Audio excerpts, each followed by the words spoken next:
Hello mga Zay, another day, another blessings. Yes po, ngayong araw ay immunization day ni Ayla. Kaya naman pumunta agad kami sa Barangay Health Center. Pero pagdating namin doon mga Zay, kami pa lang yung tao Day.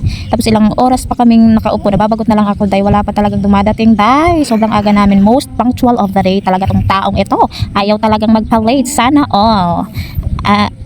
Sinumpong pa nga ako ng sakit ng tiyan dito mga Day. Kaya naman ay napasi-CR tuloy nang wala sa oras Day. Wala pa naman akong kasama. Kaya buti na lang dumating na ang mabait na BHW Day. Kaya siya muna ang nagbuhat kay Ayla Day. At saka chika tayo mga langga. May nakakakilala sa akin doon kasi yung Barangay Health Center inasa tapat lang ng school, elementary school.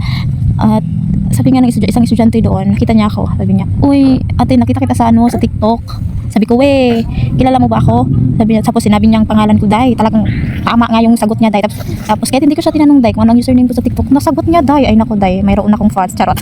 Ang bata-bata pa niya, Day, mga grade 5 o grade 6 siguro, Day. Natandaan niya pa talaga ako, Day. So salamat sa kanya, Day, dahil may fan na ako. Oh, yun lang guys. Thank you for watching.